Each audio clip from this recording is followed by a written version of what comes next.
Welcome to the Behind the Bits podcast. Your host, Scott Curtis, wants to learn everything he can about stand-up comedy and take you along for the ride. Scott and his guests talk serious about comedy in every episode. Behind the Bits will uncover knowledge from different perspectives on subjects such as writing and performing stand-up comedy, as well as booking shows and the comedy life. If you're thinking about becoming a stand-up comic, already in the comic game, or a comedy nerd, Behind the Bits is the show for you. Now, let's get Behind the Bits.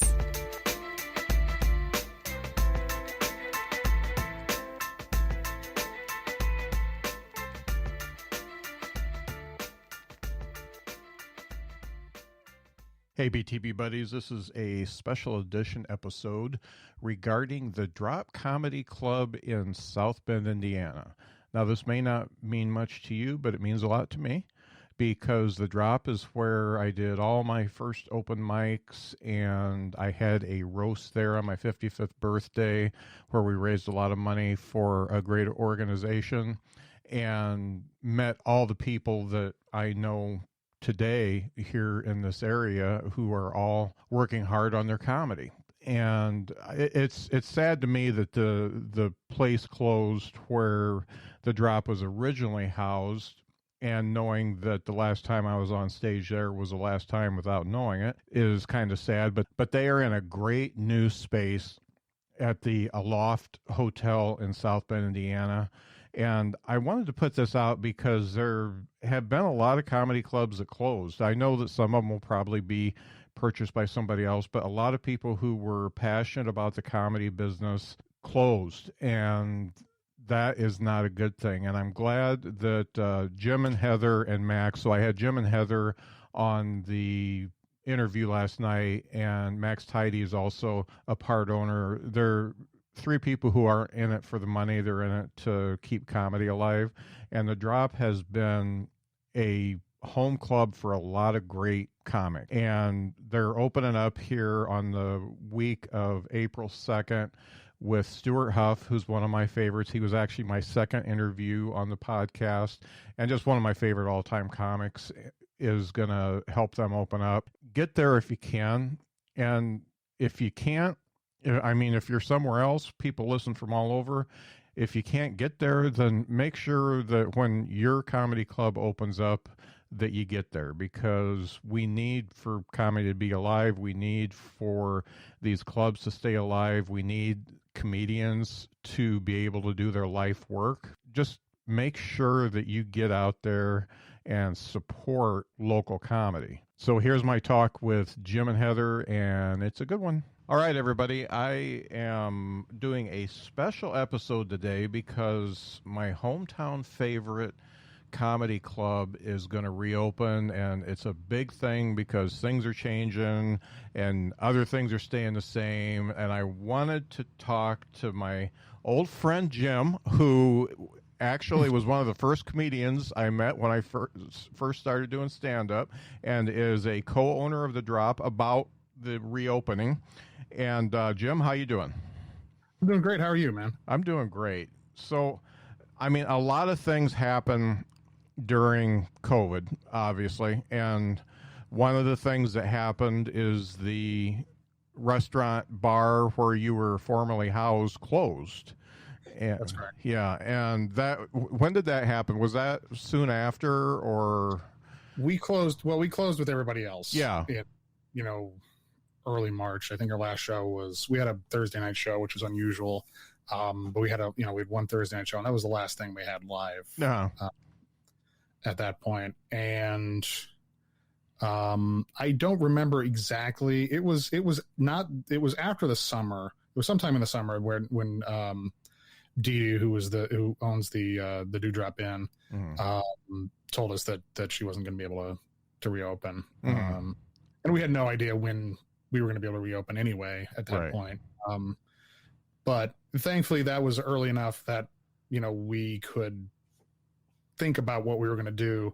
And, it's like, we're going to be closed. We can't be open anyway. So we have time to find a new location if we're going to keep doing this. And we kept the open mic going virtually and things like that. And we're still doing the virtual open mic, and we're back to doing in person. But, it gave us an opportunity to change, and it sucked because that was our home for a long time. This will be the 9th year. Yeah. We had 8 at the Dewdrop Inn. But and obviously it really sucks for Dee Dee. But we wanted to keep the dream going, because it's a labor of love for us. We don't make any money doing this. We don't. If somebody is making any money, I want to talk to them. But it gave us the opportunity to kind of pick it up and find where we were gonna go again. Right. And had obviously my partner had a lot to do with that too. That made me sad, because you told me this a while back, and it really made me sad, because that means the last time that I was on the stage, the old stage at the Drop, was the last time, and that's kind of a weird, icky feeling. I guess I would have enjoyed it more if I savored a little bit more. I probably would have been there more often, because I live in Chicago. So I can't be at the club all the time.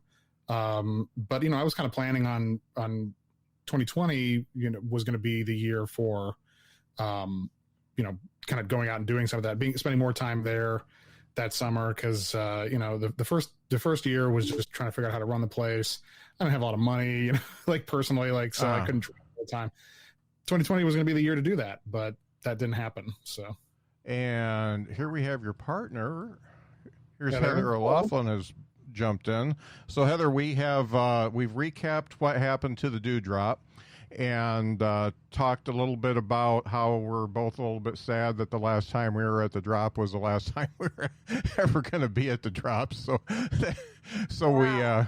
we had a moment there. But one of the things that I have found in doing all the interviews that I'm doing for this podcast is, so the Drop is it's probably an hour and a half, hour and 45-ish from some parts of Chicago.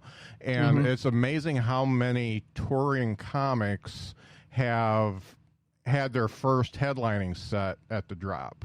Rena Calm talked to me about it. She was one of my early interviews. She talked to me about it in length, how that was where, they were able to get up and do the headlining, because Chicago is so competitive that it's really tough to get a headlining gig. And I'm wondering, from the time that you guys started ownership of it, how many people have come through and had their first headlining gig there at the Drop? Ooh, I can count, I think, at least 5. Our very first weekend that we booked was a first-time headlining weekend. Ray Hensley. We've had several Chicago comics. Zach O'Ryan, who did the soft opening, who headlined that, his first weekend was his first headlining spot. I'm trying to think, several others that are specific from Chicago, but also out of Atlanta. Okay. Yeah, we've had a few. Yeah, we've had a few from not just from the area, but from outside of the immediate region that figured to be the first headlining thing, and it's kind of always been what we've been, there for. Obviously, we want to have establishment too, and we do, but we've also had a lot of first time or people who were good enough and ready, but just it was hard to find an opportunity. And then once you get a headlining credit, then it makes it easier to get headline something else. So. Yeah, no doubt. And just as the Drop as a place to do comedy, the open mics and stuff like that, it's amazing how many people just in our area, we've been able to watch them grow, because a lot of them started when I did. Obviously, they were in their very early 20s or even in their teens at that time, but and I was much older, as I still am, but a lot of them are really doing stuff, like DIY is doing stuff. They're, they've got their thing going, so it's kind of making this Michiana area kind of a little comedy place now. Yeah, and on that subject, I mean, DIY, one of the founders of DIY has now also come on as a partner with us, Max Tidy. So, yeah. And he has a lot of energy, and he's a young man. Heather and I are both about the same age, and that age is broken and tired. He has a lot of energy. I'm sorry, Heather? I said we're profiting off of Max's energy now because we are tired. Yeah, no doubt. So one of the things that has been a constant with the drop, especially under your ownership, which is something that's probably not as prevalent as it should be, is you guys have always had a pretty good hard line on, misogynistic stuff is a no-no, homophobia stuff, transphobia, all that kind of stuff is a no-no, and when you do it, you get a warning, and if you do it a couple times, you just don't get to play anymore. And that, I watched things play out because of that, and yet you guys stood your hard line, and I really respected the fact that you were able to do that. But do you think that attracts maybe a more, I hate to say woke, but does it a more liberally minded audience by doing something like that, so you get the people in there that you actually want to have in there? Maybe a little bit. I don't know that it has a huge effect on the audience, because ideally they never noticed that was missing in the first place. Yeah. And we do have a hard line, but it's always, it's interesting. It's like, I will not ever say no rape jokes, not because I think rape jokes are funny, but if you're someone who is the victim and wants to talk about that, talk about your experience, that's one thing. Right. But if it's making fun of rape or something like that, from that perspective, then, that's a problem. Yeah. If you talk about your experience being trans or gay or lesbian, bisexual, whatever, that's fine. But if you're going to want to make fun of people, and if you're going to make fun of yourself, that's fine too. But, right. Making fun of people, punching down is a thing I always have a problem with. And that goes for a lot of other stuff too, that, has not been socially acceptable for longer, race and things like that. Those were more culturally taboo for a longer time, but right. And really have to talk about that. It's a little bit surprising that, I did a little bit more research and talked to other comedy club owners and stuff like that. And most of the other ones just don't really care. I mean, they're just like, let's do whatever. I mean, not everybody, but there's a lot of them that are still very old school, and they don't care what's said. So, bravo for doing that. I would say that we have taken some heat in the comedy community about some of our stances on that, but I've always fell on the side of our job is to create a safe place for our guests and for our comics. And so I think what we've heard nationwide from other comics is that the drop is somewhere that, that people know where we stand on those types of issues. Mm-hmm. And we've never told anybody that we've booked that they can't do a certain joke, but we have helped comics to grow from open mic experiences, and invited some comics to not join us again based on that. And I stand behind those decisions, because ultimately what was happening was punching down. It was things that were hurtful to others. Mm-hmm. But there are comics that have talked about those topics and have done so well. Yeah. And that's what I told comics that think that they have some hot take.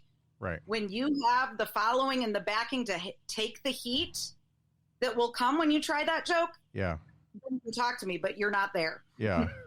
Yeah. They all think they're Lenny Bruce or George Carlin or something like that. And it's like, well, but those people were comedians for a long time. I don't know.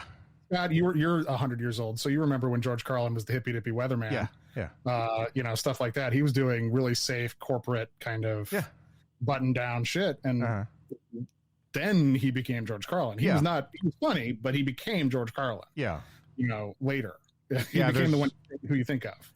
There's very few that just went right into it. I mean, just went right into the total controversial stuff. Richard Pryor was, I mean, he was pretty clean cut, button down when he first started. Yeah, he was imitating Cosby. Yeah. When he started, which respect, but and same thing, he was doing Red Fox stuff. Yeah. But sorry, I have a cat. Hi, kitty cat. Yeah. Okay, so we've been through gloom and doom. We've been through COVID. We've been through having to shut it down, but it's coming back. It's like the phoenix. It's rising. So what's going on? Where are you going? And what's happening? You want to talk about the new space, Heather? Because you're there more often. I will. We are so excited about the move to the Aloft Hotel. And I don't know, did you get into how that came to be at all?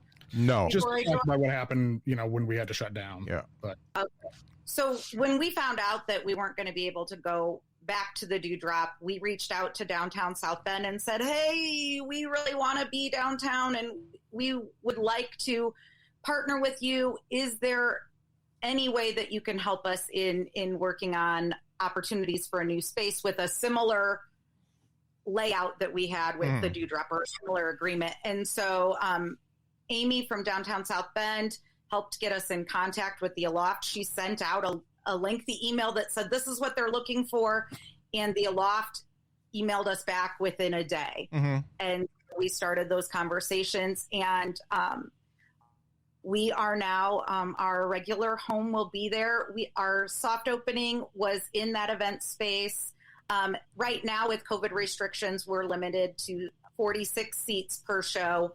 As restrictions lift, we'll have opportunity to expand on that. And at some point, when we are able to access the full event space, we could host up to 250. So that's great. There's some opportunity to bring some bigger names in for bigger shows. Yeah, that's great. And the Aloft has always been a kind of a cool space anyway, because Lisa and I used to go watch music there quite a bit. Just, we'd go grab a beer somewhere, and then when there wasn't anything left to do, we'd go there, and there was always somebody playing music on Friday and Saturday night. So it's a neat space. I haven't been in the event space, but that seems like it's a nice place. I mean, gosh, the Dewdrop was, it had a certain appeal. It had a patina to it, and it was what it was. Jackie Cation talks about, you want the place with the right kind of dank. Yeah. And it was the right, like the back room. It was low. It's a low ceiling. Yeah. Which is good for comedy. The brick walls. The sound just kind of bounced off the walls. It didn't get absorbed by plush carpeting or anything like that. It was perfect for comedy. It really was. But obviously, times change, and we didn't want to pursue getting a liquor license and running an actual bar. Yeah. So this was a nice middle ground between that and where we are now. Well, that's a real win-win for them and you. Getting closer to downtown, there's obviously more traffic, and people will be, I guess, more willing to go there than across from the jail and and stuff like. We're across from a courthouse now, so we went from jail to a courthouse. Yeah. I never felt scared there, but I'm a very large man, so it doesn't matter. I'm totally stoked. Did I see that Stewart Huff is your first real opening headliner? Yeah. When we were talking about who we were going to have, we're like, well, we want somebody who people know in the area, but we also want somebody who feels like, they're part of the Drop family. Yeah. In ways. And Stewart's always been a personal favorite. And, he's, whenever I say, hey, do you want to come through? And he's like, yeah, sure. Whenever, we'll do something. And it's like, he's the easiest person in the world to book, because it's like, you want to do it? He's like, yes. And then he just shows up. So, and we pay him, and then he goes and he comes back, it's pretty easy. But yeah, he's a personal favorite of mine. And I wanted somebody, you know, special and also, you know, close to our own, you know, like, you know, part of our family, like I said. So right. He's one of my personal favorites. Yeah. He's the weird uncle of the Drop family. So. Yeah. Too much a lot of random crap in his house. Yeah.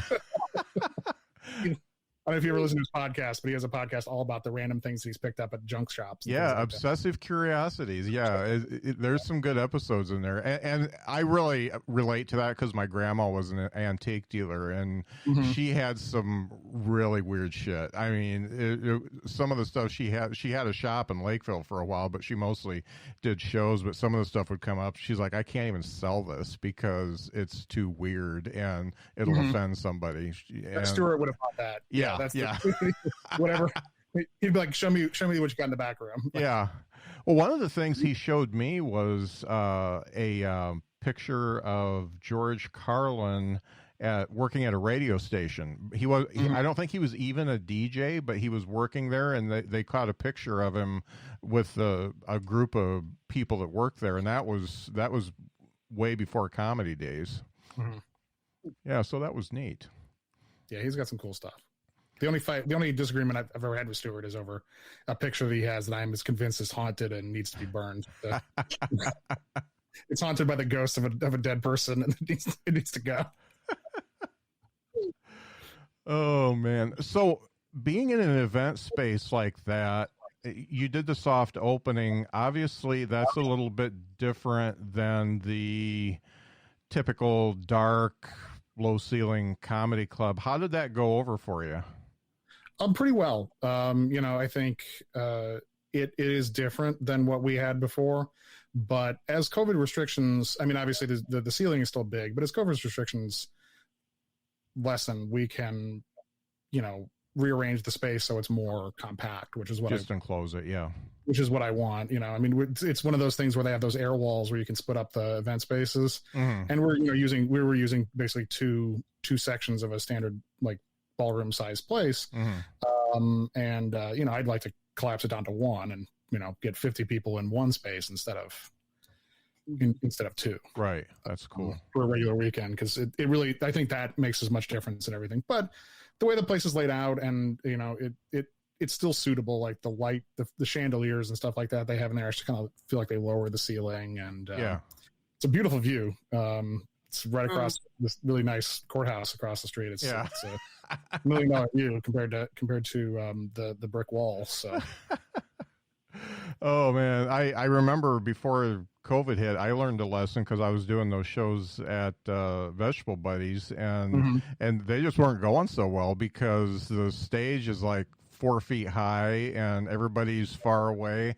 And then the last one I did, Colton was on it. So I said, okay, everybody's on the dance floor. We have to do it from the dance floor. I had the guy do the lighting there, and it was a much different show. And I'm like, why couldn't I have figured that out like 6 times ago? Yeah, that makes it does make a difference. A short stage is better than a tall stage. Yeah. Closer to the audience is better, you know. Well, I found out no stage is better than a tall stage. So yeah, that works better. just depends on how good visibility is with that no stage. Yeah. It wasn't bad. So you got Stu coming, and what's the dates on that? April 2nd and 3rd. April 2nd and 3rd. And what else have you got coming up? You got anything that you want to tease? Anything that is going to be big? We right now it's just kind of getting back in the swing of things. We got all the people that we had to cancel last year. If they're back doing, you know, if they're back touring at this point, you know, we're rebooking them.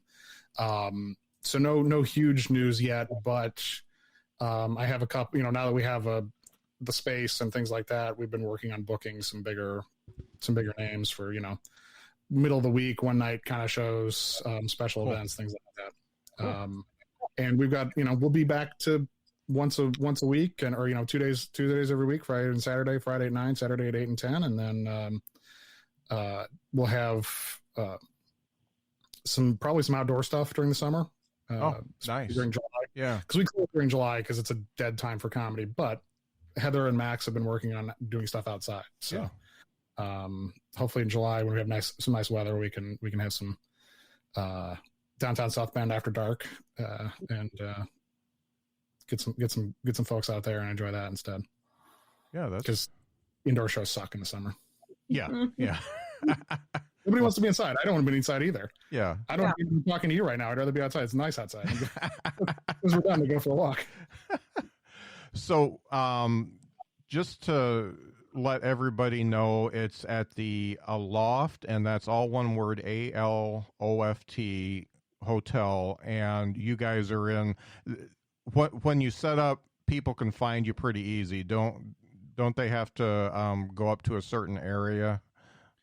Yeah. So we have two spaces, depending on the week. We have one upstairs and one downstairs. Okay. We'll be directed to wherever they need to go. Okay, cool. And the shows, the open mics are still Tuesdays. List goes up at 7. We're pre-booking them now. Oh, are you? Cool. Yeah. So we're using Eventbrite tickets, no cost tickets for comics to sign up. Mm-hmm. And 15 comics right now, I think, are able to book their spot through Eventbrite, and then that leaves some openings for our managers to do their spots. Mm-hmm. And as those COVID restrictions lighten, we will open it up for tickets for guests to come as audience members. So far, we've had 2 weeks that have gone really well, and both weeks, a few of the guests from the hotel have just kind of wandered in, and that's worked out pretty well because we were still within the spacing guidelines. We didn't have to turn anybody away, and it seems like they've had a good time. Excellent. Well, when my second grandbaby gets born, maybe I'll get on Eventbrite and do the thing. Perfect. Please do. And I just want to reemphasize before we sign off, though, that safety is our number one priority for this. We have all kinds of precautions in place, lots of sanitizing stations. All the comics get their own microphone condom to keep themselves safe, and all the staff is wearing masks. All the tables are distanced. So as restrictions lessen, I'm getting vaccinated soon. I know you all have been vaccinated as well, but I'll have my vaccine on Wednesday starting. So I'll hopefully by the end of the summer we'll be able to loosen that even further. But at least for now, everybody who wants to come, we've set it up so it's as safe as humanly possible for people to enjoy themselves. Yeah, I'm really just stoked that you guys were able to pull it off, because thinking it was going to be gone was one of the big bummers of COVID. Mm-hmm. Yeah. I'm glad we got that too. Yeah, I've been shitting bricks this whole time. Like, what are we gonna do? Jim, let's do this thing. We got this. And he's like, I don't know. Do we got this? And Well, I'm inherently a negative person, but I'm trying. Yeah. We balance each other well. Yeah. Well, I'm go ahead, Heather. I've been continuing to watch the St. Joseph County metrics. So the percent positivity is continuing to drop. Mm-hmm. And our rating has stayed the same at that yellow rating. But if we see any spikes or there is any significant change, we are prepared to make adjustments to our schedule to account for that. Cool. And we're doing a really good job of vaccinating too. We were at 10% a week and a half ago. So that's much better than a lot of counties. So I'm pretty stoked about that. Mm-hmm. Not that I'll be putting my mask away anytime soon, but So no, we'll keep some of that stuff even after the vaccination. Yeah, no doubt. Yeah, it's really nice in the winter. I found out it was nice. Keep your face warm. Where can people find, first of all, the schedule, website, social media, and all that stuff for you guys? thedropcomedyclub.com. You can see it on the bottom of my image there. And that right there, and our Facebook as well. It's just facebook.com/the Drop Comedy Club, I believe. I think so. I never look at it. Yeah, it's facebook.com/the Drop Comedy Club. And same thing with the website. It's thedropcomedyclub.com. Excellent. But, schedule is posted on the website. I'm going to update it with some of the people we just recently booked again. But you can buy tickets there as well. Tickets are still on sale for the reopen. The Saturday 8 o'clock show is running low on tickets, but the other two shows we still got room for folks. So if you're interested, please come check it out. Stewart is great. You can listen to him on Spotify or something like that too if you want to check out who he is. One of my all-time favorites. Yeah. One of the things I'm going to do is, because I'm doing this stupid Twitch channel thing, is I am going to do a watching of, because he's got the whole God Hates Anne on YouTube. I want to do a watching. I'd like to get him to do it too. Do just like an MSTK 3000, except for not diss it, say how good it is with my son, because that's the only way he can actually be on social media live is to do something that has nothing to do with his job. So I'm kind of stoked about doing that, so we're going to do that pretty soon. So yeah, Stu's one of my favorites and one of Lisa's favorites too. Well, come on out. We'll be glad to have you if you're get that grandbaby out. Just tell him to run. Tell him to hurry up. He's doing May, so time. I ain't moving. I ain't moving until then. So yeah. But it's been great to see you guys again. It's great that the drop's alive. It's great you guys got a new space. I'm just stoked to see what goes on, because I mean, I was, like I said, I was worried. I was sad, and I'm still sad that the last time I was there was the last time I was there. But the new space will be nice and bright, and I won't worry about losing a tire in the parking lot and stuff. So that's cool. Yeah, parking. Yeah. So. Well, Jim and Heather, thanks so much for being on. I'm going to put this out as a special episode, and because the drop's special to me, so I will be glad to see you guys as soon as I know that I'm able to. Awesome. Thanks for having us. Yeah. See you soon. Thank you.